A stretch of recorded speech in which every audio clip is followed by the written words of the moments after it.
프랑스를 대표하는 작가이자 노벨 문학상 수상자인 알베르 까미가 그의 친구 시인 르네 샤르에게 이런 고백을 했더랬습니다. 당신을 알기 전에는 시 없이도 잘 지냈습니다. 이 무슨 말인가 싶지만 이 한 문장의 고백에는 까미의 한 지성인의 깨어짐이 담겨 있습니다. 소설가이자 언론인이었던 까미는 본래는 이성과 논리, 산문의 명확성을 중시하는 사람이었습니다. 그에게 있어서 시라는 것은 세상을 바꾸는데 당장 필요하지 않은 것, 몇 단어와 표현은 아름답기도 하지만 실용성도 없고 영향력도 없는 장식품에 불과하다라고 시를 폄하했더랬습니다. 하지만 까미가 르네 샤르가 쓴 시집 히프노스의 그 수첩을 읽고 나서 자신의 교만이 무너지는 큰 충격을 받게 됩니다. 이 시를 쓴 르네 샤르는 제2차 세계대전 당시에 나치에 맞서서 총을 들고 싸우러 나갔던 투사였고, 전쟁 한가운데에서 삶과 생존의 투쟁이 담긴 그 시를 쓴 시인이었던 겁니다. 그의 시 중에 단장 138번이라는 제목의 시를 한번 나눠봐 드립니다. 끔찍한 하루였다. 불과 100m쯤 떨어진 곳에서 전우가 처형당하는 것을 지켜보았다. 내 기관 단총 방아쇠만 당기면 그를 구할 수도 있었다. 사격 명령을 내려달라고 애원하는 부하들의 눈빛에 나는 고개를 저어 안 되라고 답했다. 6월의 태양이 내 뼛속으로 북극의 추위를 밀어넣었다. 그래도 나는 발포 명령을 내리지 않았다. 무슨 대가를 치르더라도 저 마을만은 독일군에게 무사히 지켜내야 했기 때문이다. 까미는 르네 샤르의 이 시를 통하여 생명과 죽음 사이에서, 구원과 전쟁 사이에서 수많은 사람들을 살리기 위해 자신들을 희생했던 그들의 삶의 시를 보고서야 이런 고백을 남겼던 겁니다. 당신을 알기 전에는 시 없이도 잘 지냈습니다. 성도 여러분, 오늘 까미의 이 고백은 예수님을 향한 우리의 신앙 고백과도 맞닿아 있습니다. 우리는 종종 세상의 논리와 내 경험과 내 가진 능력만으로도 세상을 잘 살 수 있다라고 착각하곤 합니다.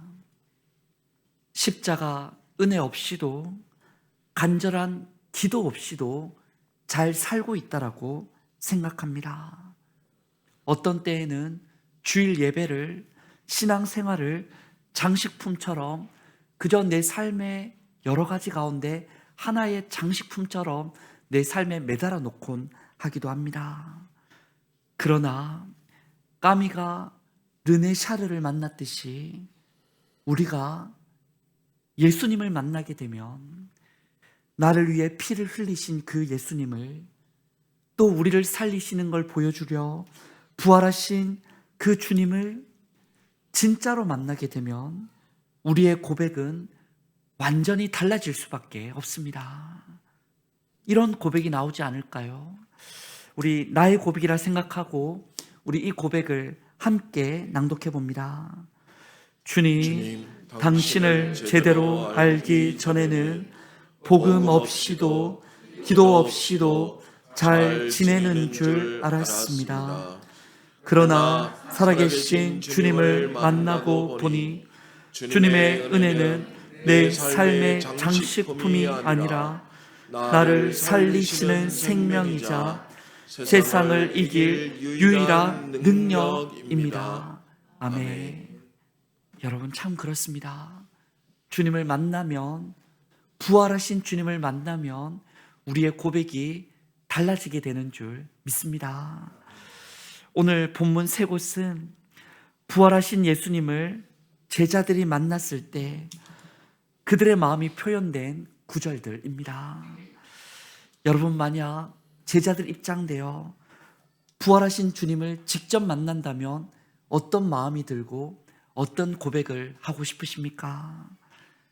정말 생각만 해도 너무 기쁠 것 같고 없던 믿음도 생겨날 것 같고 세상을 다 가진 것 같은 그런 황홀한 기분이 들 것 같습니다. 부활하신 당신을 알기 전에는 당신이 없이도 나는 잘 지내는 줄 알았습니다라며 주님 없이는 나는 이제 살 수 없다라고 그렇게 시를 고백할 것만 같습니다. 그러나 오늘 말씀은 전혀 그렇지 않았다라는 것을 우리에게 알려줍니다. 분명 십자가에 죽었던 스승이 살아났고 3일 만에 부활하신 그 주님께서 40일 동안이나 제자들과 함께 하였었는데 그 제자들의 마음에 시가 울려 퍼지지 못합니다.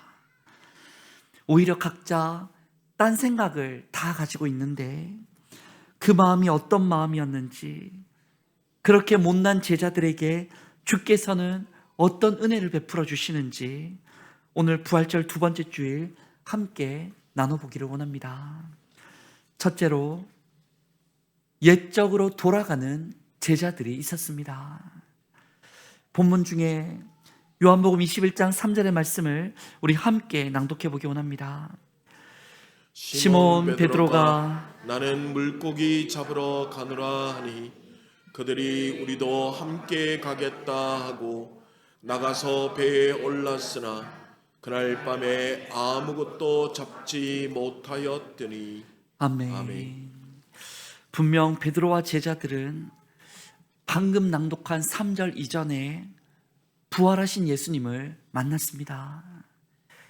유대인들이 너무 두려워서 그저 모여있던 그곳에 예수께서 어느샌가 문을 뚫고 들어오사 너희에게 평강이 있을지어다 말씀하셨을 때 제자들은 너무나 기뻤더라고 성경은 알려줍니다. 또 그 자리에 도마는 없지 않았습니까? 그 가운데 의심했던 도마는 내가 직접 만져봐야 믿겠다 고백했을 때 그때도 주님은 다시 찾아와 주셔서 너의 손을 내 손과 옆구리에 못자국에 넣어보라 말씀해 주셨습니다. 그때 도마는 나의 주님, 나의 하나님 고백하며 정말 부활의 주님으로 기뻐했더랬습니다. 여러분, 그러나 그 후에 베드로와 제자들의 고백이 무엇입니까? 나는 이제 부활의 주님 만났으니 그 주님의 부활을 증거하는 이제 정말 사람 낚는 어부가 되겠습니다라고 고백하는 게 아니었습니다. 3절에 시몬 베드로가 나는 물고기 잡으러 가노라.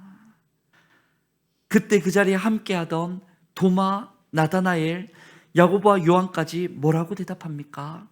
우리도 함께 가겠다. 그들이 말하는 것은, 부활하신 예수님을 만나고서 그들이 고백하는 것은 물고기 잡으러 가겠다라는 고백이었습니다.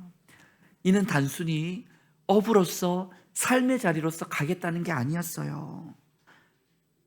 나는 예수 만나기 이전의 삶으로 돌아가겠다라는 고백이었습니다. 부활하신 예수님을 만났지만 다시 옛적으로 돌아갔던 겁니다.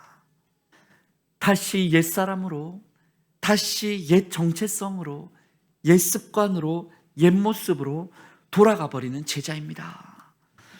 그러나 이어지는 말씀이 참 은혜인 것은 옛적으로 다시 돌아가는 그 제자들을 예수님께서 또다시 찾아가 주셨다라는 사실입니다. 베드로와 제자들은 옛적 어부로 돌아갔죠. 돌아갔더니 그날 밤 잡은 물고기가 한 마리도 없었습니다. 열매가 없었어요. 옛적에 그러했던 것처럼 말입니다. 완전히 방향도 결과도 옛적으로 돌아간 그들을 예수님께서 다시 찾아가 주십니다. 돌아가 버린 그 바닷가로 옛적에 베드로와 제자들을 처음 제자로 콜링하셨던 그 바닷가로 다시 찾아와 주십니다. 그물을 오른편에 던져봐라. 다시 물고기를 잡게 하시고 다시 첫 만남을 이루어 주십니다. 생선과 떡을 준비해 두고 그들로 다시 먹게 하십니다. 오병이어 사건을 다시 경험케 하십니다. 베드로에게 너가 이 사람들보다 나를 더 사랑하냐라고 3번 물어주실 때에 3번 주를 부인했던 그가 3번 다시 주 사랑 고백함으로 말미암아 다시 제자가 되게 하십니다. 그리고서 다시 사명을 주십니다. 내 양을 먹이라. 여러분, 이 1년의 과정이 무엇을 뜻하는지 아시겠습니까? 제자들은 다시 옛적으로 돌아갔지만 부활하신 예수님은 다시 거기서부터 새롭게 시작해 주시는 겁니다. 그 제자들도 그랬는데, 부활하신 주님을 직접 만난 사람들도 그랬는데, 하물며 우리들이겠습니까? 우린 참 공고한 사람들이어서, 죄인이어서 자꾸 옛적으로 돌아갑니다. 부활의 주님을 만났으나, 부활의 주님께 부활절 예배했으나, 부활의 주님께 기뻐했으나, 준비한 찬양을 올려드렸으나, 현재 나와 함께 하시는 주님보다 과거 내 부끄러움에 자꾸 매이고 미래에 있을지 없을지도 모르는 문제와 걱정을 놓고 탁상공론하며 결국에 옛적에 살던 대로, 예수 만나기 전에 하던 대로, 세상 사람들 모습 그대로 옛사람, 옛 정체성, 옛 습관, 옛 모습 늘 하던 대로 살아가는 우리들입니다. 하오나 진짜 은혜인 것은, 우리가 이미 경험하고 있는 것은 자꾸 돌아서는 우리를 예수님께서 자꾸 다시 찾아와 주신다라는 사실입니다. 다시 불러주시고, 다시 먹여주시고, 다시 사랑하시며, 다시 사명을 주시는 예수님이십니다. 우리가 그렇게나 옛적으로 도망치는 관성보다 부활의 주님이 다시 우리를 돌아오도록 도와주신 은혜가 더 크기 때문에 오늘 우리가 이 자리에 있습니다. 그렇게 우리가 부활의 길을 끝까지 걸을 수 있습니다. 다시 돌아서는 연약한 나를 넘어서는, 다시 이끄시는 주님의 은혜를 바라보는 오늘과 한 주가 되었으면 좋겠습니다. 둘째로, 부활의 주님을 만나고서도 아직도 의심하는 제자들이 있었습니다. 우리 마태복음 28장 16, 17절의 말씀을 함께 낭독해 봅니다. 11 제자가 갈릴리에 가서 예수께서 지시하신 산에 이르러 예수를 배웠고 경배하나 아직도 의심하는 사람들이 있더라. 아멘. 이 말씀이 참 이해가 안 됩니다. 부활하신 주님을 두 눈으로 보고서 엎드려 경배하는 그 산에서조차 아직 의심하는 사람들이 있었습니다. 분명 죽는 걸 보았는데, 분명 살아나신 걸 보았는데 의심하는 사람들이 있었습니다. 여기서 의심이라는 단어가 헬라어로 디스타조라는 단어입니다. 예수를 안 믿고 배신해버린다, 이런 뜻은 아니고요. 두 갈래길에서 어느 쪽으로 가야 할지 주저하고 있다, 망설이고 있다, 혼란스러워한다라는 의미입니다. 그러니까 제자 중에서 부활하신 주님을 만났지만 옛적으로 돌아가 살아야 할지, 부활하신 이분께 삶을 던져야 할지, 다시 사신 주님 앞에서도 주저하고 망설이고 혼란스러워한 사람들이 있었다는 거예요. 사실 오늘 우리 교회 안에서도 내 마음 안에도 있지 않습니까? 교회 오래 다녔지만, 부활절을 보냈지만, 부활의 예수 믿고 따르는 것에 뭔가 주저되어지고, 뭔가 망설여지고, 뭔가 혼란스러울 때가 있습니다.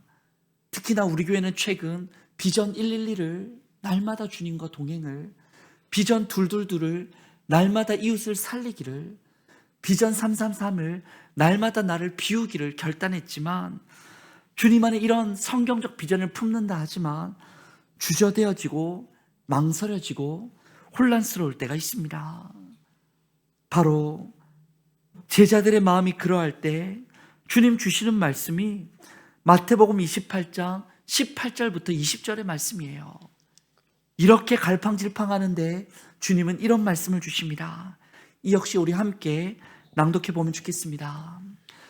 예수께서 나와 말씀하여 이르시되 하늘과 땅의 모든 권세를 내게 주셨으니 그러므로 너희는 가서 모든 민족을 제자로 삼아 아버지와 아들과 성령의 이름으로 세례를 베풀고 내가 너희에게 분부한 모든 것을 가르쳐 지키게 하라. 볼지어다 내가 세상 끝날까지 너희와 항상 함께 있으리라 하시니라. 아멘. 제자 중에는 아직도 의심하는 사람들이 있었지만 오히려 예수님께서는 더욱 선교의 사명으로 제자들을 콜링하십니다. 크게 두 가지 도전을 하세요. 한편으로는 더 이상 혼란스러워하지 말고 부활의 증인으로, 주님의 증인으로 살아라는 콜링입니다. 그와 동시에 다른 한편으로는 주저되고 망설여지는 그 중에도 부활의 주님의 증인으로 나아간다면 다 이해되지 않고 다 믿어지지 않아도 믿음의 순종으로 한 걸음 나아간다면 주님께 있는 하늘의 권세를, 성령의 도우심 따른 부활의 주님의 그 은혜를 함께 경험할 것이라 주님은 선교의 자리로 제자들을 콜링하십니다. 여러분, 주님의 이 콜링 앞에 우리도 나아갈 수 있기를 원합니다. 부활의 주님이 정말 믿어지기에 기쁨으로 순종으로 그분을 전하며 나아가기 원합니다. 또한 동시에 부활의 주님이 여전히 의심되지만 주저되어지고 망설여지고 혼란스러움도 있지만 오히려 주님의 말씀에 순종하며 나아가 볼 수 있기를 원합니다.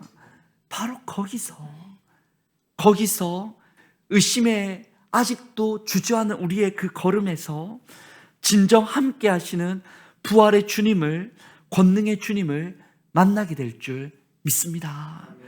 의심하는 제자들을 선교의 사명으로 부르시는 주님이심을 기억하기 원합니다.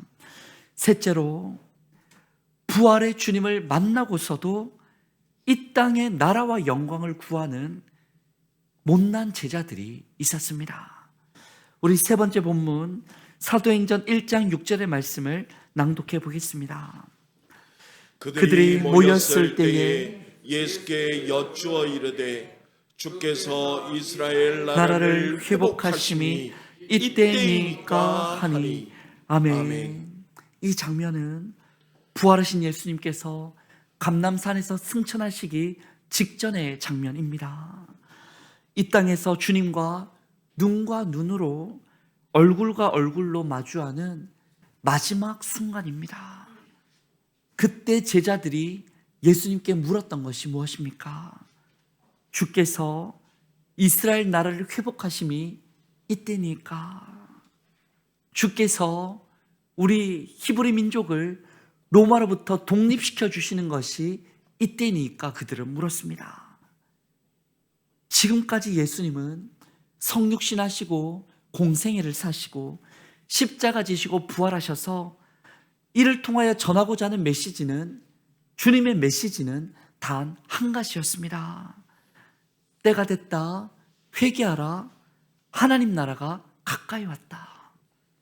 오로지 주님의 메시지는 하나님 나라에 있었습니다. 쉽게 말하여 예수님을 믿고 구원받을 때가 되었다. 예수 믿고 하나님 나라를 살자라며 그렇게 제자들에게 가르치셨고 선포하셨고 병든 자와 아픈 이들을 치유하며 주님은 사셨습니다. 또한 그러기 위해 이 땅의 보화를 쌓지 말고 하늘의 보화를 쌓으라 말씀하십니다. 그러기 위해 주를 위하여 가난과 애통과 정결과 예수와 의를 위해 수고하는 자는 진정 복이 있다. 천국이 그들의 것이다. 하나님 나라를 말씀하셨습니다.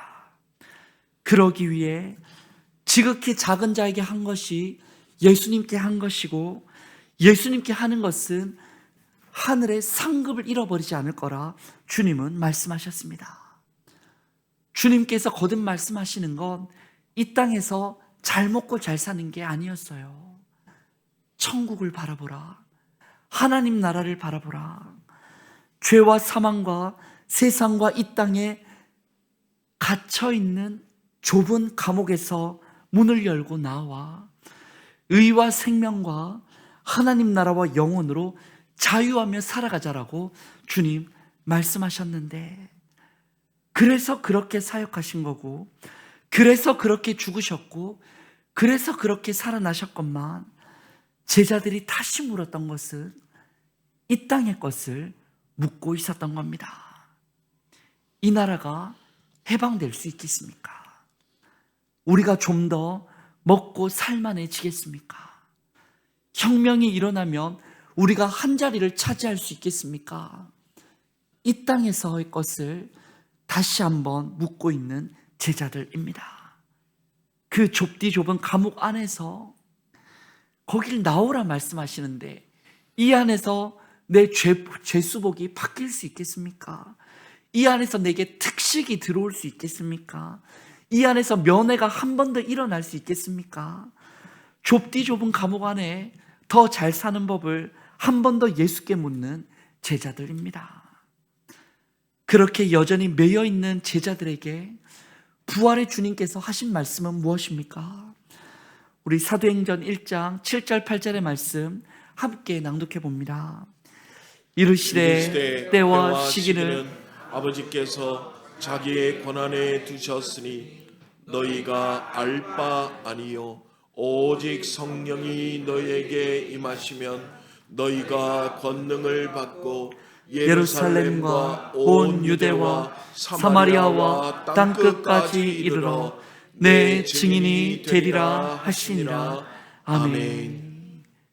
이 땅의 부유함이나 편안함이나 뭔가 더 잘 풀리는 것은, 나라가 해방되는 것은, 너희가 원하는 이 땅의 것은 그때와 시기는 아버지 하나님의 권한에 있다 말씀하십니다. 아버지께서 어련히 알아서 하시겠냐 말씀하시죠. 다만 너희가 바라야 하는 건, 자꾸 하나님께 질문해야 하는 건, 자꾸 기도해야 하는 건 이 땅의 것이 아니고 성령님으로 충만하여 온 세상에 예수의 증인이 어떻게 하면 잘 될 수 있는가, 어찌 우리가 살아갈 수 있을까, 어찌하면 주님이 그걸 도와주실까 물어야 하는 것임을 예수님 말씀하십니다. 성령님을 통해서만이, 주님의 십자가와 부활의 증인으로 사는 것만이 하나님 나라 향한 초청임을, 그 안에서 내가 어떻게 살아야 할지, 그 안에서 내가 어떻게 일해야 할지, 그 안에서 내가 어떻게 가정을 이루어야 할지 그걸 물어야 한다라고 주님은 초청하시죠. 사랑하는 성도 여러분, 부활하신 주님을 만난 그 제자들의 모습과 우리의 모습이 다르지가 않습니다.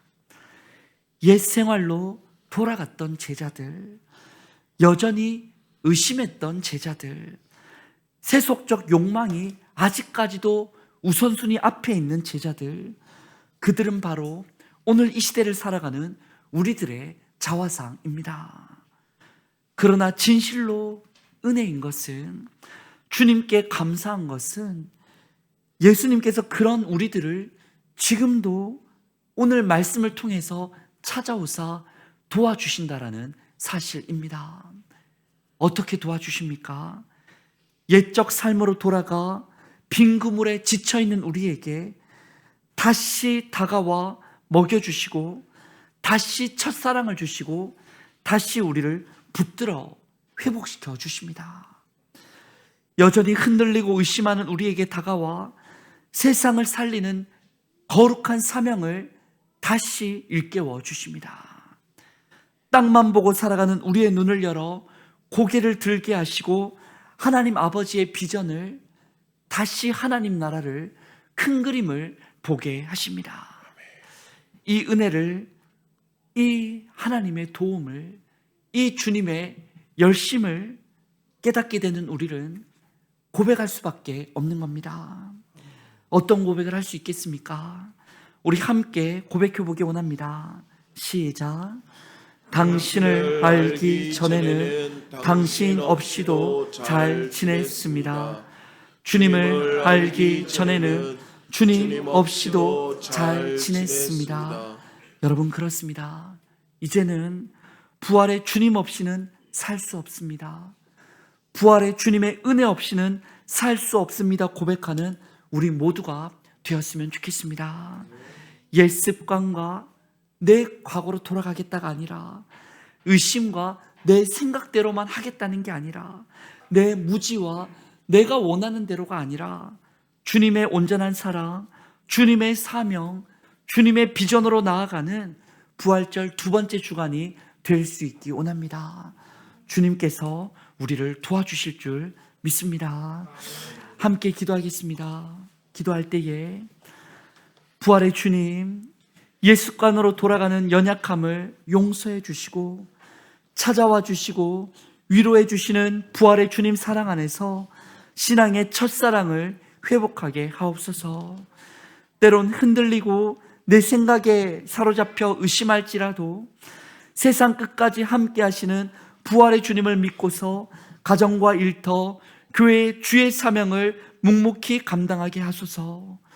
내 문제에만 갇힌 좁은 시야를 열어주셔서 주의 성령으로 충만하여 주의 하나님 나라를 일구는 부활의 주님의 증인이 되게 하여 주옵소서라고 우리 함께 통성으로 기도하겠습니다. 주님, 감사합니다. 부활의 주님을 만났지만 아직도 나밖에 없는 우리를 불쌍히 여겨 주시옵소서. 내 예수관으로 돌아가고 내 사명에 흔들리고 내 문제에만 사로잡힌 우리를 불쌍히 여겨 주셔서 다시 주님의 습관으로 돌아가고 주님의 사랑을 경험하며 주님의 사명을 회복하고 주님의 성령으로 충만하며 주님의 나라를 꿈꾸는 우리들이 되게 하여 주시옵소서. 주님, 자꾸 나밖에 모릅니다, 나밖에 없습니다, 나만 말하는 시대를 살아갑니다.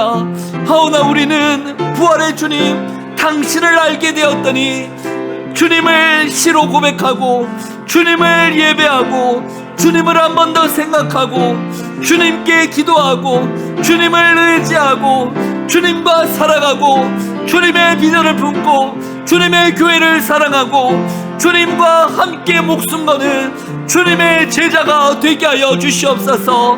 나밖에 없는 나라를 무너뜨리고 주님 계신 나라를 세워가게 하여 주시옵소서.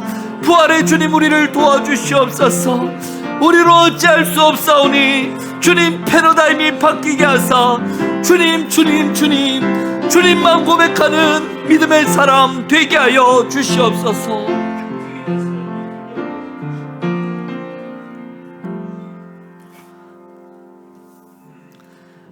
하나님 아버지, 부활의 주님을 만나고도 자꾸 세상을 뒤돌아보며 옛적 삶으로 돌아가려 하고 또 여전히 온전히 순종하지 못해 의심에 의심을 거듭하며 이 땅에 썩어질 복만 구하던 우리의 연약함을, 나밖에 모르는 우리들을 불쌍히 여겨 주시옵소서. 오늘 말씀 앞에 다시 주님을 향한 첫사랑을 회복하게 하시고 주저함 속에서도 나를 믿어주시는 주님의 사명의 발걸음을 내딛게 하시며 내 시야의 좁은 감옥을 벗어나 주의 성령의 충만함으로 주님의 하나님 나라의 비전을 꿈꾸고 전하는 주님의 제자가 되게 하여 주시옵소서. 주님 알기 전에는 복음 없이도 잘 지냈지만 이제는 주님 없이는 단 하루도 살 수 없습니다. 주님 없는 나라는 없습니다라는 고백이 우리의 일상이 되게 하여 주옵소서. 예수님의 이름으로 기도드립니다. 아멘.